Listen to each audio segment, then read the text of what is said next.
Carmela, did you know that there was a period of time when Lambrusco flowed from the faucets like water in the town of Castelvetro in Italy? Wow. Those were the days. Those were the days. It's true. Somehow, a technical glitch at a local winery caused Lambrusco to leak into the town's water supply for a few hours. Not bad. Not bad. I mean, would you take that? I mean, for sure. For a few hours. I mean, few days, few weeks. Maybe. Yeah. Well, unfortunately, we do not have a Lambrusco tap. But we are going to talk about why this is a great wine for your holiday celebrations. All right.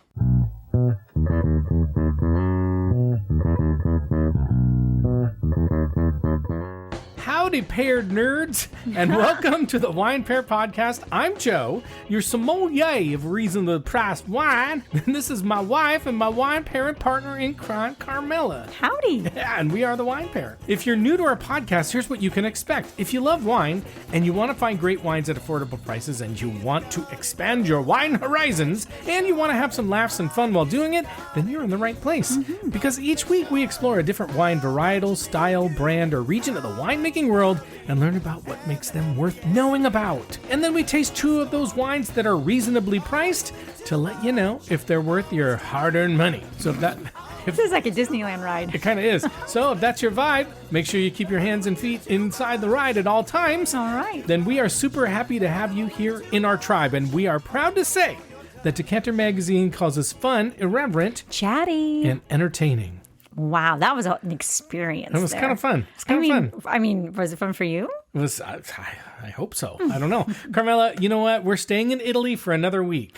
But we're heading north from Sicily, where we were last week, and into the Emilia-Romagna area to talk about the red sparkling wine called Lambrusco. Nice. Now, because we're heading very quickly into Christmas and New Year's and Hanukkah and all those other winter celebrations, it is very appropriate that once again we look at sparkling wines, because hardly anything says the holidays like sparkling wine. Agree. And this one happens to be kind of ruby red. Ruby red. So it's got the color down as well. That's right. I mean, sparkling wine is fun and it feels like a celebration, but red sparkling wine is kind of... It's special. Yeah, it's kind of dramatic. Ooh. So we've talked about sparkling Shiraz, also a red sparkling wine. We talked about that last year and we really liked it. And we have done an episode where we included Lambrusco, but we've never done an episode just on Lambrusco. Oh. And if you go back into our catalog of episodes, we have several sparkling wine episodes from past holiday periods, as well as from around the 4th of July. If you want to learn more about things like Cremant or American sparkling wines or sparkling rosés and other fun stuff. And we have some great choices in there if you're interested from those previous episodes, one of which we're going to drink in our virtual wine tasting, which is this week. Woo! So if you still want to join us, send me an email at joe@thewinepairpodcast.com and I will get you the deets. And we're going to do the virtual tasting at 5:30 p.m. Pacific this Thursday, the 18th of December. That's 2025, in case you're joining us from the future. What? Because they may be in the future. Wait, I'm confused. They could be listening to this in like February. Oh, I see. Right. You and said that's the same future. thing. I was like, wait, you are really lost it Lost now. it. I mean, if you wait to listen to this until next Friday. See, unfortunately, I was just listening to I was listening to the tail end of that. So all of a sudden I'm like, wait, you weren't listening to the whole thing of it? Because I've heard it before. This is what I get. I get a few seconds of attention. Undivided attention. That's and right. then And that's out, it. out. That's it. Wow, it's just like the rest of our marriage. Okay. But before that, we have a few things to do, starting with a conversation with Dave Baxter, who has the funny name for our tribe this week, and he has his own wine podcast that we're going to join him on in about a month. So let's head over to our chat with Dave, and you can hear all about it. All right. Hi, Dave, and welcome to the Wine Pair Podcast. Woo! It is awesome to be here. Oh, we're so happy to have you and a fellow podcaster. I mean, this is really exciting. Yeah. So you've got a great name for the tribe that you're going to share with us. But before we get to that, we have a few very important questions to ask you. And the first question is, Dave, what is your favorite wine?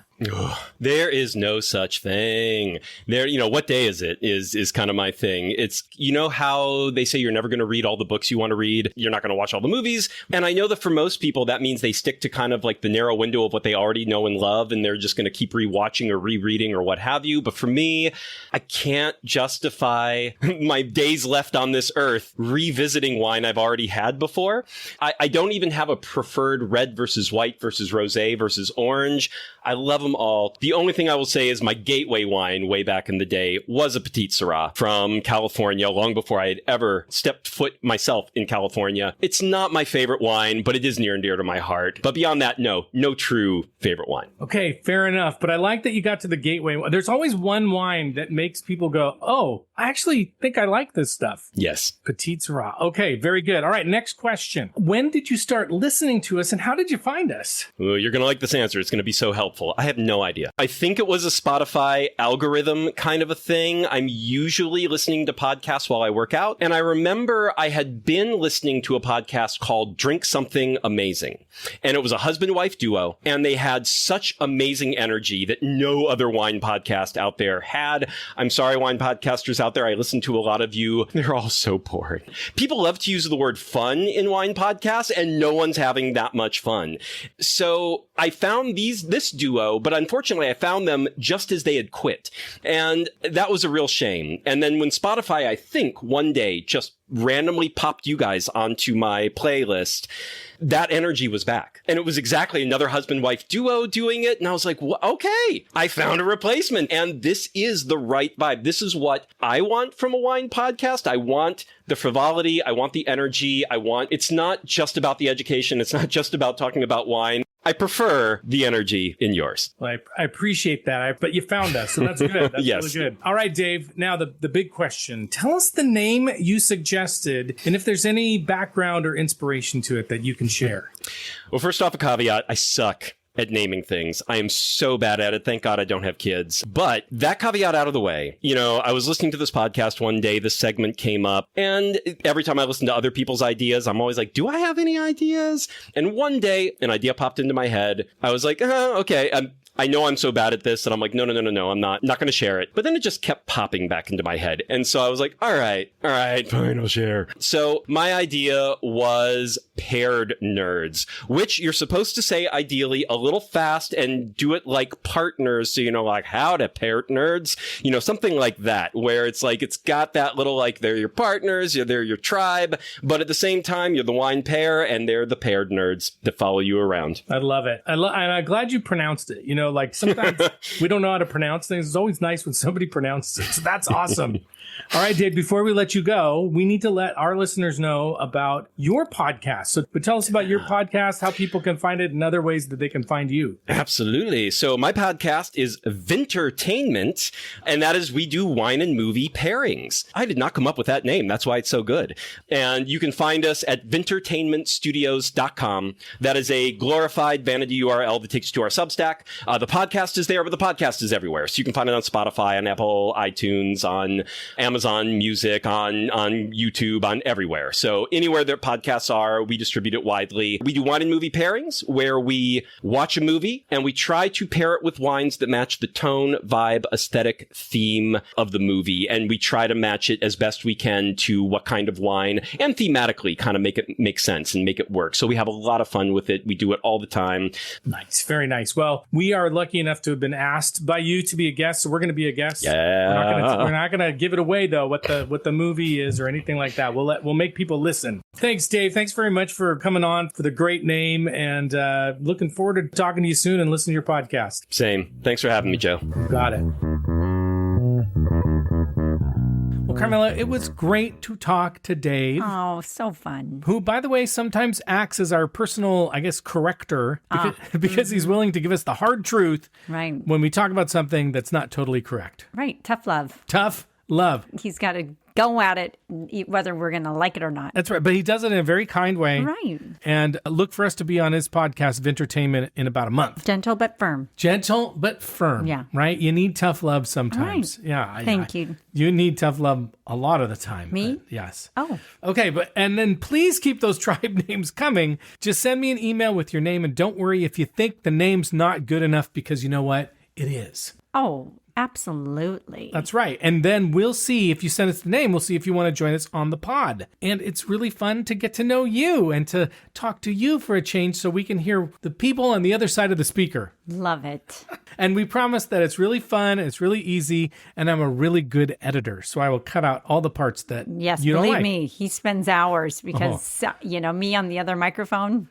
listening Lots of- 2/10 of the time. That's about a fifth. Wow, good 20%. job. Yeah, thanks. I do math. Okay, Carmela, we still have some Lambrusco to educate ourselves on and find out what all the hype is about this red sparkling wine. But we have one more thing we need to get to because, wait a minute, we have this breaking news just coming in. Wine in the news this week. Okay, our Wine in the News this week article, Carmela, comes from winesearcher.com, and it was written by Oliver Stiles, which is kind of a good name, Yeah, I Oliver like Stiles. that. Yeah, I wish my name You was think Oliver that's his Stiles. pen name or his No, real name? I don't his know. birth name or his pen name? It could be both. And you can find the link to the article in our show notes. You know we have those, I right? know. Okay. Now, the title of the article is Grand Cru Gang Finally Faces Trial. My God, all these criminals in the wine world. I know. It's like it attracts them. I guess if we don't do the podcast, you could always go down that road. That's true. Life of crime. I mean, could be. I don't know. Could be something. Just kind of trying to, spark an interest. Well, you are my partner in crime again. True, so true. there we go. Okay, now we should note that this is a different Grand Cru than our tribe, okay? We don't have any thieves among you, our listeners, we're pretty sure. Right. I mean, maybe there are, but don't tell us. You don't have to tell us. That's all right.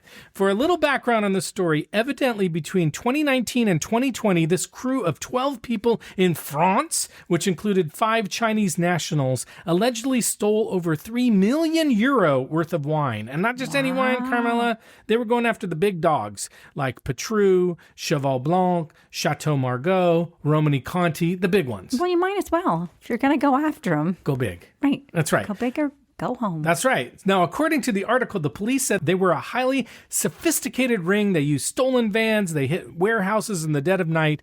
And then they sold the stolen wine through restaurants in Paris and buyers in China. It was a really big operation. And now, if that wasn't bad enough that they're selling stolen wine, the alleged ringleader is a 34-year-old career criminal from the local area who is standing trial. Career criminal. Yeah, he wanted that to be his job, by the way, which I don't know if you can major in, but that would be an interesting major. Okay. What are you majoring in? Career criminal before. I'm majoring in crime, armed robbery, actually. Okay, anyway, he's not just standing trial for robbing the wineries, but for aggravated assault and armed robbery for, get this, robbing his own robbery crew. No. Yes. That's not okay. No, it's not okay. So if there's one thing you can learn from this podcast and put in your brain box is that you can't trust criminals anymore. No. Well, you know what? I heard something too. Okay. If you can't do wrong right, you better do right. Wow. What if you do right wrong? Well, that can happen too. But I think if you have done wrong right, let's try right. Wait, so you're saying it's okay Right? if you do wrong know, right? It's okay? Well, That's I an mean, okay thing? You know what? If you're a good criminal, right? Like, Hey. be good at it or don't do it. I mean, come on. I mean, if I you like are a it. career criminal, It's a good... if you've made a career out of it, Be good at it. Right. I think that's a good philosophy. No, but do you get that? I do. I just heard that on another podcast. I think If you should can't stop do listening to that wrong podcast right. and listen to this one. Why? You should pay more attention to this No, podcast. true, but I listen to it every week Oh, boy. in Okay. real time. Can we get back to the Yes, crime so we can get back yes. to the wine? Right, do the right. crime, do the wine. Okay. Apparently, after the gang successfully had sold some stolen wine to some Chinese buyers, there was a handover of cash, but instead of splitting up the booty, because that's what they call the cash, booty. I right? heard that. I heard that. The ringleader allegedly turned a gun on his own accomplices and robbed them. And you know what they call that? A toxic work environment. Right? I do think so. Yeah, I think so. Now, the police eventually caught these guys because the operation got sloppy, and when they raided the ringleader's home, they found stolen bottles of Petrus and Romani Conti just kind of like sitting there. This could have been like a cartoon. You know what he did? He did wrong. He did wrong. That's So if what you're he not did. going to do wrong right, you might as well try doing right. It's so Isn't good. that good? It's so dumb. Okay, the trial started at the end of November after years of delays, and the prosecutor is asking for 10 years for the ringleader and sentences of between 8 years and 1 to 3 years for the rest of the crew. But Carmela, here we've already kind of talked about this, so I don't know if this is going to make it in the podcast. But here are some questions for you. If you were in a crew, like a crew of thieves, what role would you have? Would you be like the ringleader? Would you be the getaway driver? Would you be the person who sells the stolen? What? I couldn't do any of that. You know. could too. I could not. I would be baking the cookies. I'd be like, we need fuel, right? Criminals. She would make the drugs. No. That's what she'd do. I She'd be wouldn't. the I'd baker. We call her feed the baker. criminals. Oh, okay. God, that sounds terrible. What a terrible question. Wow. Well, if you're going to do wrong right, which right would you do in the wrong? Baking the cookie. Feed them. Okay, good. You keep that because you know what? If they're hungry, they may get angry and make mistakes. True. See, if you have an empty stomach, you're just never going to be able to do wrong right. You're just not. You can't do anything right if you don't have fuel. We hope you've learned a lot today in our podcast. Okay, but you know what? Actually, we're not here to talk about a group of wine Criminals. thieves or ringleader who turns on his fellow thieves or a person who cooks for the crew or whatever. No, we're here to talk about the sparkling red wine Lambrusco, and we have 2 reasonably priced Lambruscos to taste and review to see if they should land at your holiday celebrations this year. But first, You got to do our shameless plug. that's right. So thank you for listening to us and supporting our show. And remember, we buy all of our own wine so that we can give you real and honest reviews. And we do all the writing and recording and editing every week to give you a show because we love you. And all we ask for in return is that you please follow or subscribe to our podcast and leave us a really nice 5-star rating and review to help us grow listeners. And thank you so much to those of you who have done that already. And you can follow us on Instagram at The Wine Pair Podcast and on Blue Sky. You can contact us on our website, thewinepairpodcast.com. You can sign up for our email newsletter there, and you can also visit our shop wine section on our website where you can find links to buy the wines that we rate as buys in each episode. And we want to make content you care about and you like, so send us a note or DM us. We always respond. Give us some feedback or let us know if there's wines you want us to try or winemaking areas of the world you're curious about, and we'll take care of it. Again, Joe at thewinepairpodcast.com. And I will repeat that we're going to do this virtual tasting, so if you want to do that with us, send me a note, and we've got a bunch of people signed up, and it's going to be really fun. We're going to have fun. Wow. We can't wait. I wish I could bake you all cookies. Oh, well, you can do it virtually. That's not even nice. It's not even a thing. Naturally, really, is it? yeah. Okay. I mean, you could. It's just really unsatisfying. It is. Not as For tasty. everybody. Yeah, well, maybe they can make their own cookies and pretend that you made True. them. Anyway, as we do every week, we'll tell you someone we think you should recommend the Wine Pair Podcast to, because the best way for us to grow listeners is when you tell your family and friends about us. And this week, we want you to recommend us to anyone who's looking for a really fun and festive wine to break out this holiday season. Not break, but break out. One that people will be really interested in and will love and say, ooh, what's that wine? Because they might really dig this episode. So send it to them as a Christmas gift or holiday gift. It doesn't have to be Christmas, holiday, inexpensive Hanukkah, one, whatever. too. Yeah, there you go. It's just free, actually. Yes. Sending them this episode is free. I think you do. That's what you do this year for Christmas. Stocking stuffer. Oh, my. Virtual stocking stuffer. I love it. All right, Carmela, it's time that we learn about just what the Lambrusco is anyway, right? I'm ready. Okay, as we mentioned, Lambrusco is a sparkling red wine from the Emilia-Romagna area of Italy, which, if you want to know, is like where the cities of Bologna and Ravenna and Parma and Modena are. But Lambrusco is really just not one thing. It's actually the name given to a very large family of grapes. From what I read, there's over 60 different kinds of grapes that can be considered Lambrusco. Oh. But most winemakers only use a few, and you will sometimes find one of these names on the bottle. You may see Sorbara, which makes a lighter, pinker wine and is said to be very aromatic. There's Grasparosa, which makes a darker and bolder wine with a lot of tannin and it's supposed to be like blackberry flavor, so kind of richer. And then Salamino, which is somewhere in the middle in terms of acidity and tannins. It creates a deep ruby wine with flavors of tart plums and cherries and raspberries, and it gets its name because it looks like little salamis. No. That is not a joke. The grape looks like tiny salamis. Funny. Yeah, there you go. Now, Lambrusco Salamino, this one that looks like salamis, is the most common and widely planted varietal in the family. And most Lambrusco is a blend of different varieties, but there is a strong trend growing toward creating single varietal wines. Now, they do allow a non-Lambrusco grape called Ancholota into the Lambrusco blend, and depending on the DOC or the legal requirements, they may be allowed to add up to 15% of that grape, and that grape is said to help with things like color and sugar to help with fermentation. Nice. Now, Lambrusco has been around for a long time. That's what the archaeologists call it, long No. Yes, they do. And Lambrusco dates back to the Bronze Age, approximately 3300 BC, before we were even married. And they Wait. Yep, it's true. The name Lambrusco is believed to have come from the Latin word labrusco, which means wild vine. And historians think this is likely because the vines were originally found growing wild and climbing trees like vines. Wow. They were just all over the place. They just had Uncontrollable. grapes. Lambrusco grapes all over the place. My goodness. They were plentiful then. They were plentiful. That's right. Archaeological evidence, Carmela, indicates that the Etruscans were the first to domesticate and cultivate the grape. Wow, even the archaeologists were on this. They were. They like wine. I guess they so. do. And by the time the Romans came along, the grape was already highly valued for its productivity and high yields, and the grape and wine were mentioned in writings from Cato the Elder and Pliny the Elder. They came from the same family, the Elder family. Oh, yes, the elders. Yes, the elders. Mm-hmm. That's a joke. I got it. Not very funny. Okay, cultivation of the grape continued through the Middle Ages, and the wine gained recognition in the 1500s. Evidently, some dude named Andrea Bacci, who was the doctor of Pope... Kiss? Yeah, Bacci, that's right, Kiss. And he was the doctor of Pope Sixtus V.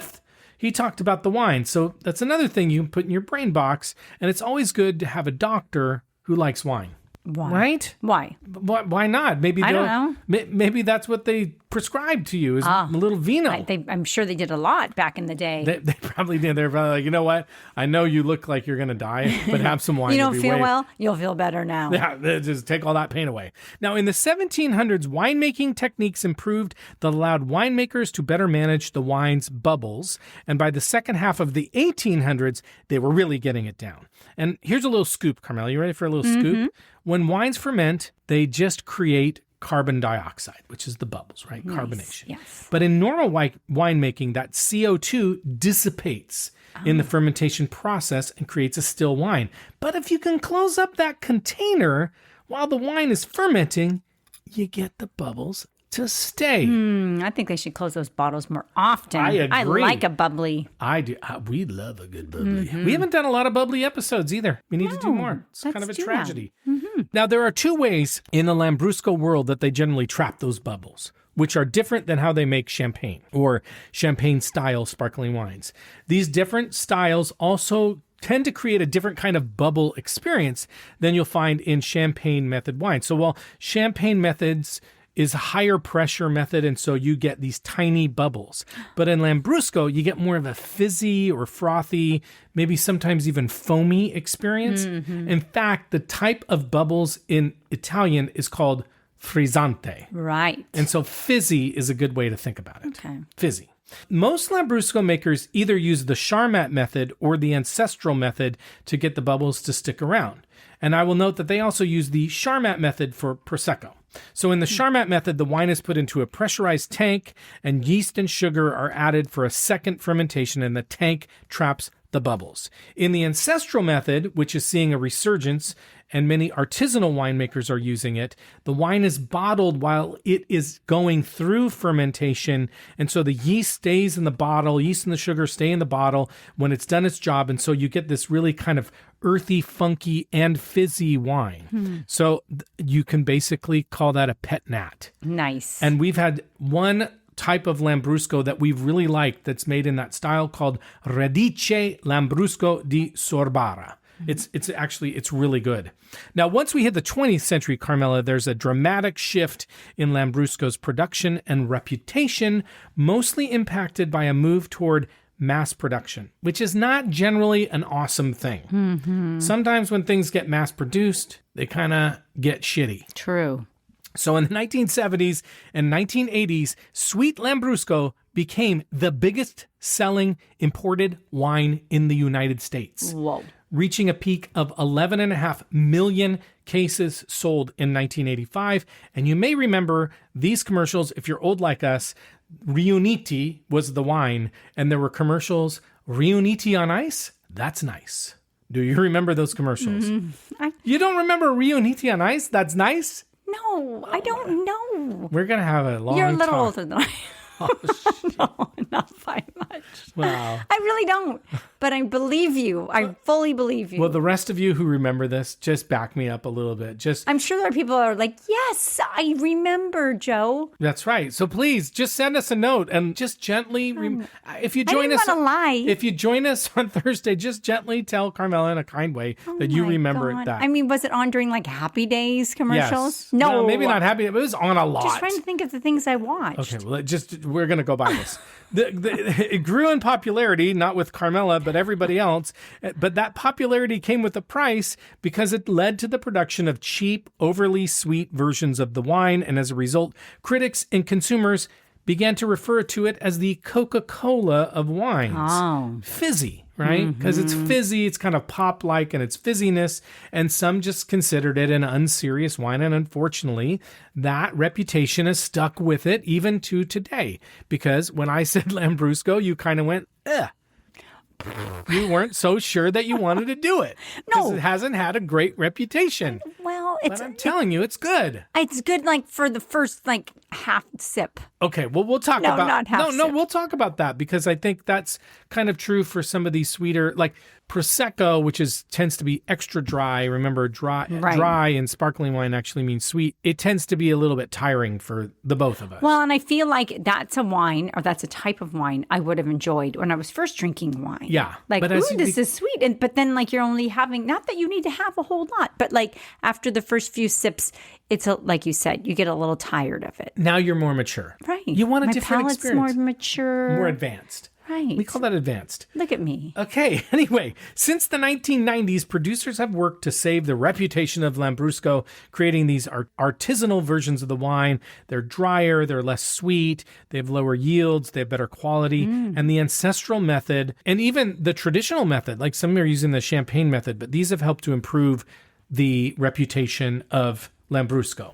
But like we said, it probably will tend to be on the sweeter side. So one hint is pay attention to the alcohol content. If you're in the 11.5% range, you're kind of in the extra dry, like slightly sweet. If you're above 12, you're getting into the drier, brute end of it. If you're less than 11, you're getting into the sweet side. Right. Now, in January 2021, various grower associations united to form the Consorzio Tutela Lambrusco, which was a single body dedicated to protecting and promoting the quality of the Lambrusco DOC wines. So while there's still some crap on the market, and there's still a hangover effect from all that crummy wine that was produced in the 70s and 80s that you don't actually remember, today many are finding Lambrusco to be a more serious wine, in fact, a gastronomic wine. Whoa. That's kind of a fancy way of saying a wine that's good with food. I know, but it sounds like bad. So, no, it sounds good. Gastronomic. No, you're thinking about gastrointestinal Right. I feel like you can think about it one of two ways. But I know what it means, honey. I know you know I'm what just it saying gastronomic kind of sounds like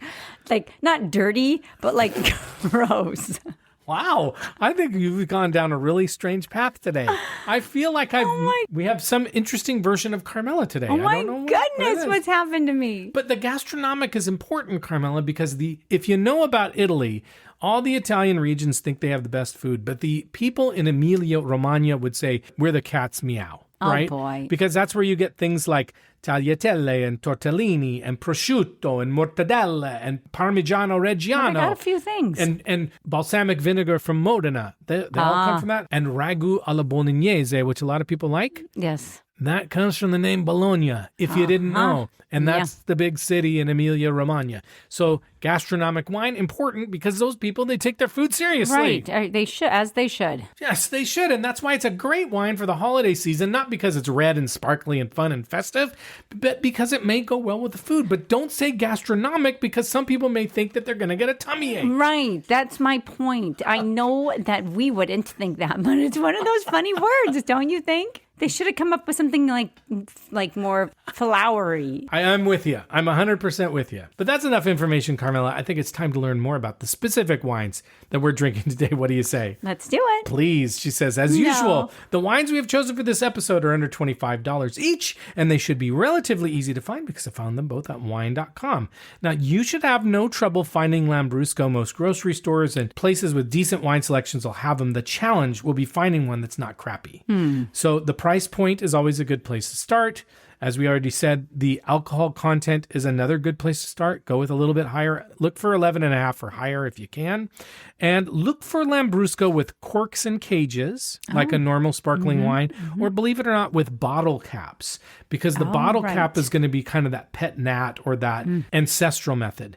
The worst kind of Lambrusco is going to have a screw cap. Now, we love a good screw cap, but don't get a Lambrusco with a screw cap if you can help it. Okay? And then always go to your local wine merchant, say, can you get me some good Lambrusco? And they'll be like, hell yeah. Woo! Okay, the first wine we're going to drink today is the Venturini Baldini Montelocco Lambrusco.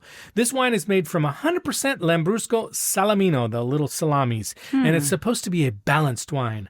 This wine got a 92 from a publication called the Somme Journal, which has a good reputation for sommeliers, as you would expect. And it also got, you won't believe this, Carmela, a 90 from James Suckling.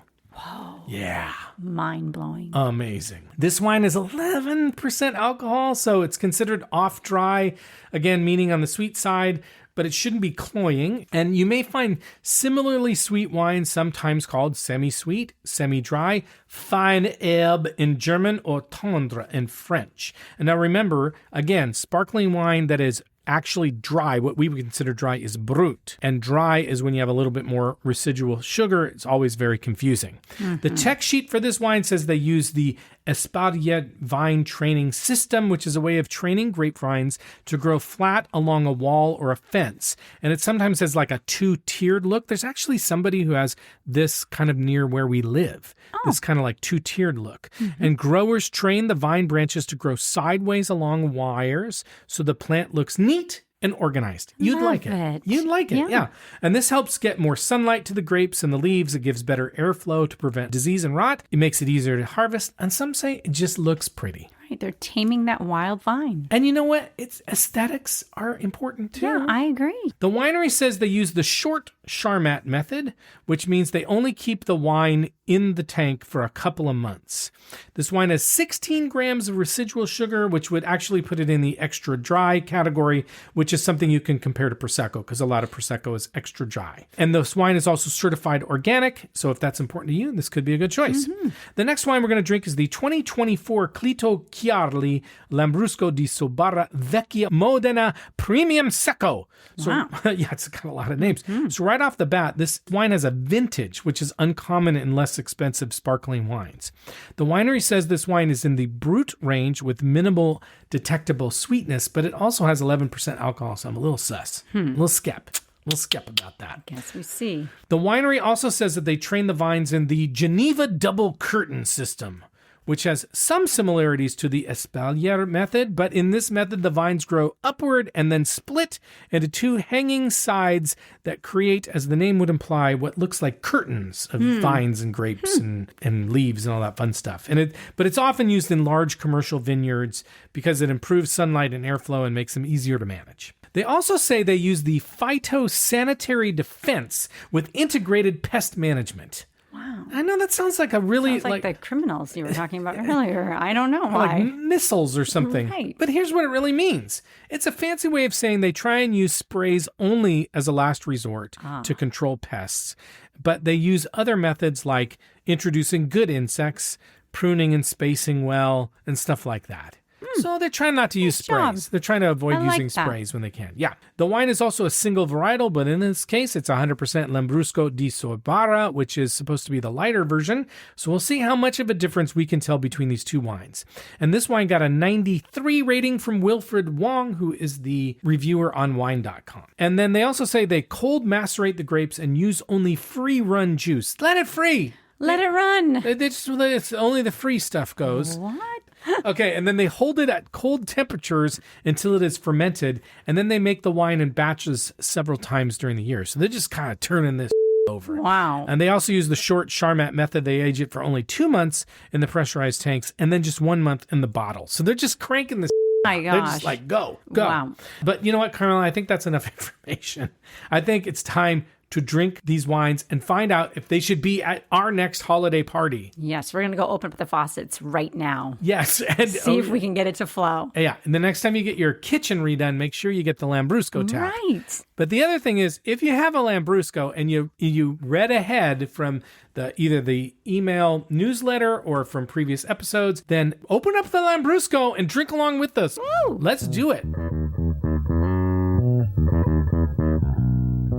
Okay, we are back and we are ready to try our first wine. This is the Venturini Baldini Montelocco Lambrusco.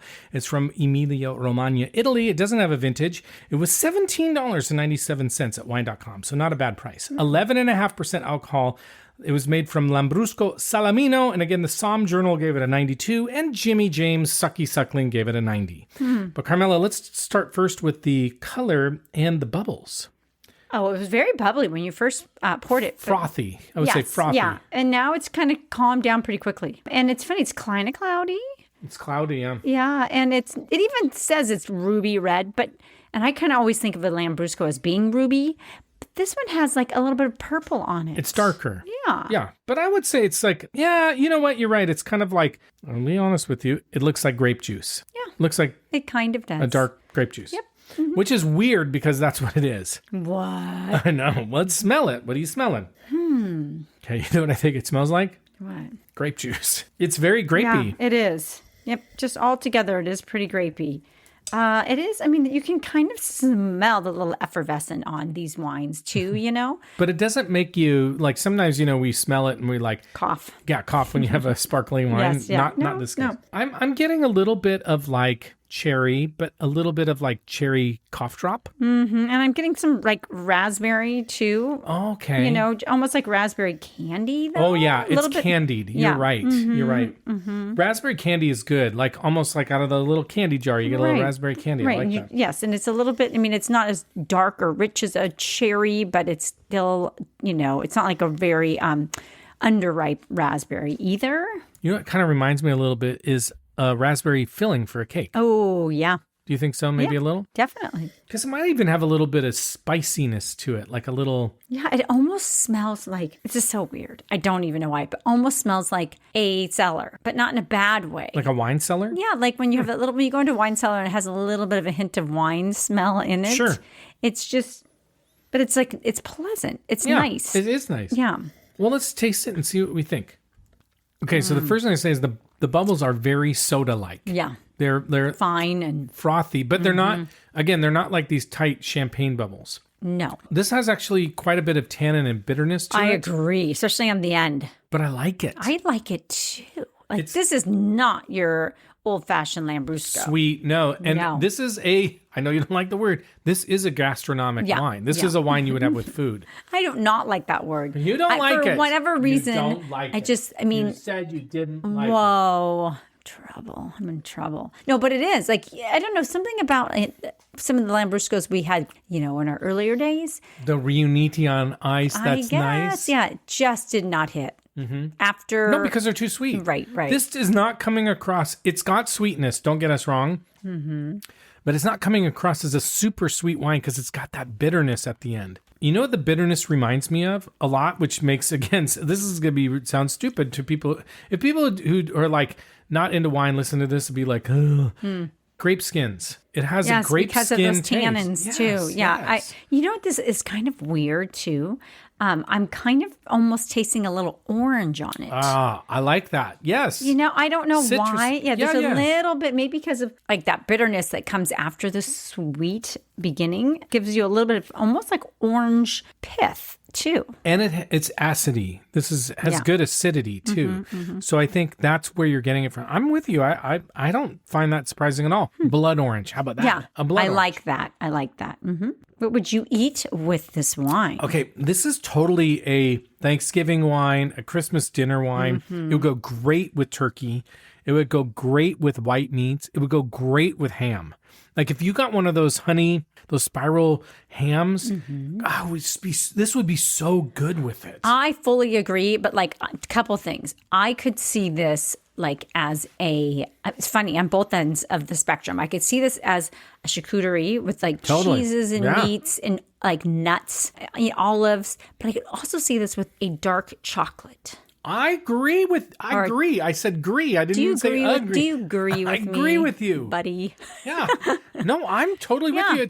This is a soup to nuts, beginning to end of the meal wine. Yeah. All night. Drink this all night. Truly. Yeah. But you know what I mean? This is really telling me dessert in a lot of ways. Like a really dark chocolate, torte or something too. Would be really good. And it's kind of fun. Mm-hmm. I think you poured this, people would be really happy. Mm-hmm. It's very festive. It's a little raspberry compote. Oh, yeah.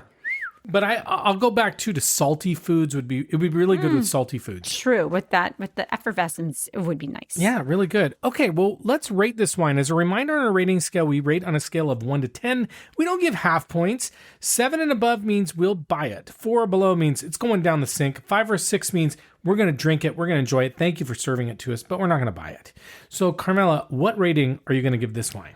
So I was kind of down. I feel bad. I was kind of down on this before we were going to drink it. You totally were. I know. It was kind of like Debbie Downer. I mean, if your name's Debbie, that's totally fine. Yeah. For sure. But I just was kind of a down. Deb. Okay, so back to I'm going to give it an 8. Yeah. I mean, at least an 8 right now. I'm really enjoying this. Yeah, I'm giving it an 8 too. Like, let's just be clear. It's not the most complex, amazing, knock you out kind of wine. But it's fun. It's delicious. It feels like it's very versatile with food. And it's festive. It's got a great label. It's a great, like, a host or hostess gift. It'd be fun. Like, if you serve this, people are going to be like, fun, I want more. Is there any more? And when you're out of it, people are going to be like, oh. I also feel like at Lambrusco, there's not like a real, like, competition with it. Like, if you're a cab person or a Pinot person, like they kind of butt heads a little bit. The Lambrusco, like, everybody can share it. Yeah, you know what? Then for the holidays, especially if you're peacemaker. If you're trying to avoid political conversations around the table, bring out the Lambrusco and people will chill the out. Maybe. Yeah. Okay. They can all agree on Lambrusco. Can we just agree on Lambrusco? If we can agree to disagree. And Lambrusco. And bring on the Lambrusco. Yeah. All right, we're going to take a break and we're going to try our next wine. Okay. Okay, we're back and we're ready to try the second wine. This is the Cleto Chiarli Lambrusco di Sorbara Vecchia Modena Premium Secco. It's from Emilia-Romagna, Italy. It's 2024 vintage, $21.97 at wine.com, 11% alcohol. It's Lambrusco di Sorbara, and Wilfred Wong from wine.com gave it a 93. But Carmela, what are you seeing in this wine? It's so different. Oh my gosh, it's so light. It's very pretty. It looks like a rosé. It looks like a rosé. The bubbles are actually sticking around longer. It's still got that frothy look, but they're staying around the rim longer than the other one. I'm even getting like the little bubbles at the top. It is much more sparkly kind of wine. It almost looks like a beer, like a red ale or something. Or one of those sours. Yeah. Mm-hmm. I mean, or like a cider. It's pretty. It's really pretty. It is. It's very pink. Yep. I was going to say salmony, but it's more like coral, but dark coral. Dark, yeah, because the bottom is almost lighter than the top. Yeah. Which is also kind of unusual, huh? Yeah, it is. Okay, well, let's smell it. Okay. She cheated and she had a smell ready. I did. And right away I was like, it's raspberry or even like a lemon head. Okay. I'm getting strawberry, but it's a crunchy red fruit. Okay. It's lighter smelling, actually. Do you think? Oh, for sure. Yeah. But again, there's not they always have a little, you can always pick out the fruit easier in a Lambrusco. I mean, you can smell it. Some of the time we try red wine and we just can't come up with it. You can definitely get a fruity scent on these, but it's not overpowering. I like the lemon too. I like citrusy or lemon. There is something like that in there. Something. And I also am getting a little bit of like craisin or something. Yeah, it's a cranberry. Yeah, there's tartness in it, but I'm also, strangely enough, you're going to think this is weird, I am almost getting a little bit of tropical fruit, like a pineapple. Okay, yeah, no, I do think that bit of sweetness, almost like sour sweet, with the citrus and the pineapple. A little poggy, it smells a little pog. Kind of looks like pog. The color is kind of like pog. Kind of does, yeah. But pog isn't sparkling, is it? No. No. I mean, I guess if you let it ferment, sure. Okay. But let's try it because I'm super curious about this wine. Okay. I like this Oh wine. my God, this is dangerous. It's really good. It's not as bitter at the end. No, but it does dry. It kind of, well, it's got a little bit of hanging on sweetness, but it's dry like tea. It's got a little, you like this. This one. is really good. This is dangerous. This is a raspberry. This to me is very raspberry, like tart raspberry. I could down this. You could glug this wine. Like this is one you could just go. Right. I'm just. Hey, who drank all the Right. Lambrusco? I mean, you could play like you could do Play? You could. I was trying to say like no, like you could play. You could be doing like I like again play. This is so random, but I'm like. Hide the Salamino? No, but what? That's so weird. No, what I'm saying is like you're not playing touch weird. football. Yeah. You're playing. Wow, touch. Okay. I don't know Keep why. going. And you're like taking a break. You know, it's like halftime. Do you have halftime? And yeah, of course you do in football. And you might just like everybody like with your squeeze bottles. If this was in it, you It's could like just Gatorade. chug it. It actually does have a little Gatorade-y kind of I'm sorry, but this is really good. And It's- what is the alcohol on this? 11%. Okay, so it's low. It's not a ton, but No. it's very tart and refreshing. It's kind of got a little, you know what? It's a little bit like a pink lemonade, actually. Yeah, It's got a little pink lemonade I on can it. definitely taste that. Yeah. Or like a strawberry lemonade, like it's kind of or a Right. raspberry lemonade. Like Oh it's my got gosh, yeah. that lemon that you were saying because it's very acidic and it's Yeah. really coming through. It's so pretty and it's so tasty, and you could get in trouble, people. It's a different wine though than the first one because For sure. it's not as deep of a color. Funny is like the label is so kind of serious. I agree, way more serious than the other one. Because I was going to say, this is so summery and so. Yeah, I like, feel like the label's a little dour. yeah, I don't know what that guy is on there, but Like, relax, everybody. Enjoy yourself. It doesn't say enjoy yourself. no. You wouldn't expect this wine to come out of that bottle. then It's it kind of says, a dark glass and It says mention honorable. Like, do you have to say honorable? honorable. You are Mention. honorable. Hey, just mention. Make it feel better. Yeah, I Okay, don't know. what food would you eat with this Cleto? Chiarli? I think you could do all sorts of foods. I mean, I do, like, again, the salty things. You could do a spicy food, fish and chips even. I mean, this is a light tasting wine to me. Yeah. To me, it's a little less versatile than the other one. I think the first one's more versatile, but this is, I agree in that, like, salty foods, fried foods, fish. This would be really good with fish. Spicy, too. Spicy too. Yeah. Yes. Spicy foods would be great. Can you imagine having this with freaking sushi? Oh, it'd be. A spicy tuna sushi would be so good. It kind of looks like tuna. It does look The like color tuna. is tuna. Tuna. Tuna. No bones. Right? Mm-hmm. I love it. I love it too. Okay. Oh, this is going to be interesting. The rating. What is Oh my Carmela going to rate this gosh. wine? I really like it, but it's very different than, what we drink. It's okay. It's okay. That's what I mean. Like, that's why I'm so excited about it. It's so fun. You're so excited. You don't usually get the. When she started this, she was not happy to do the episode, and now she's so excited. Well, because I was just like, Lambrusco. Like, I just was, See, it felt it's heavy. changed your mind. You fully have changed my mind. See? honey. Wow. That's a you good have thing. opened up my whole world. Oh, no. Okay. come on. Okay. Yeah. Wait, am I rating this? Yeah. Okay. I'm this is a 9. Oh, I'm surprised you didn't go higher. I mean, I but might. I'm giving do you this get? one an 8 as well. I like it. I like it a lot. These are not the most complex wines, but they're delicious. They're fun. They're easy to drink. They go well with food. They are surprisingly good. Way different than you would expect. It's so funny because I almost don't feel like this is wine. That's the terrible part. That's a bad good thing. That's a Right. good bad. I could just do your right wrong or do your wrong right. I don't know what it is. no, but wine doesn't have to be wrong. No, I don't. Okay. Wait, I'm confused. I am too. Okay, which of these two are you finishing tonight? I think you're doing this I'm one. going for this scary guy. We'll switch. You go to the scary guy. You do the Cleto Chiarli, and I'll do the Venturini Baldini. I'm really tempted to give it a 10. If you want to, do it, bro. I mean, I'm feeling like maybe I'm just being super generous too, and I don't know, like I'm Feel just, it. Feel it.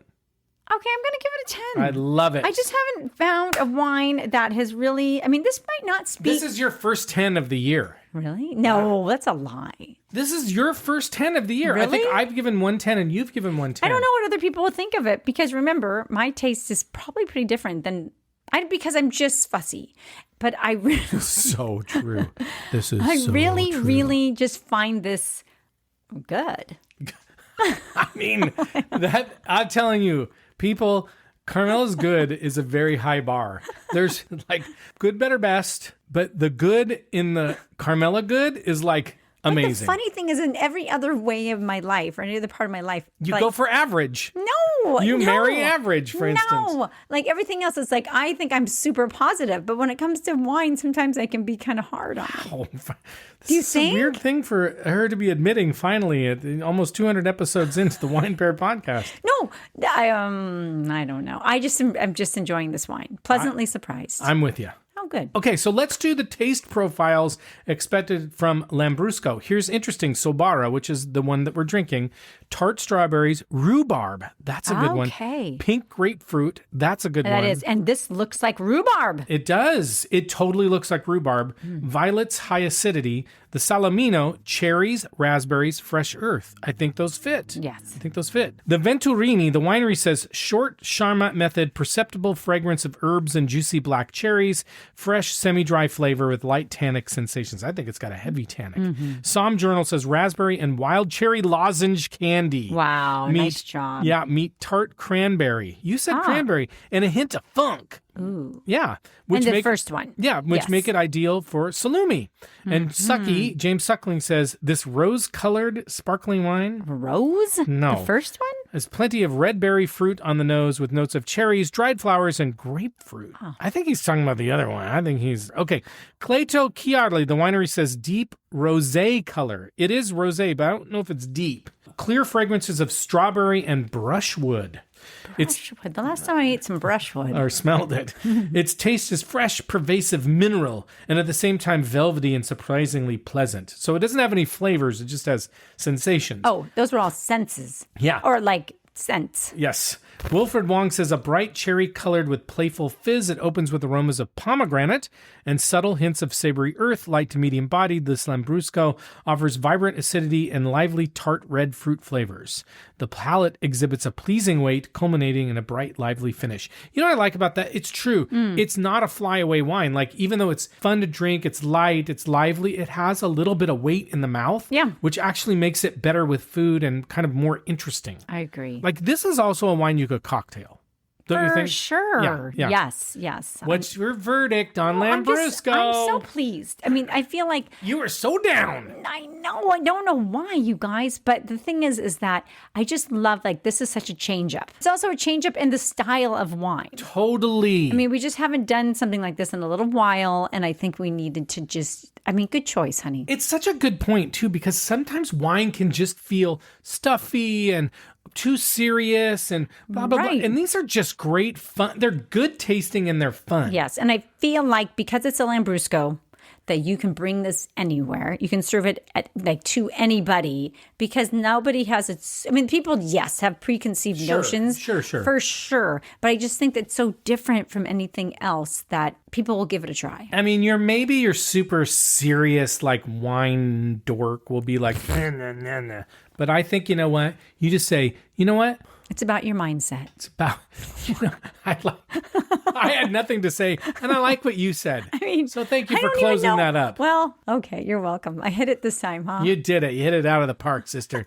She's not my sister. Okay, wine's coming up. This will be really weird. Wine's coming up in future episodes in case you want to drink along with us. We're going to do an Aligote and an Etna Rosso. So look in our show notes. You can get the exact wines we're going to be drinking.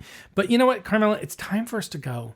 But before we do that, we want to thank you very much for listening to us. And if you haven't done so yet, now's the perfect time to follow or subscribe to our podcast. And also the best time to leave us a 5-star rating and review wherever you get your podcasts. And that's an awesome and free way to support us and help us grow listeners. We also love to hear from you. We want to know about wines you want us to taste and review or wine making areas of the world that you're like, hey guys, you got to talk about this. So leave us a message on our website, winepairpodcast.com. Join our email newsletter there. Send me an email at joe@thewinepairpodcast.com.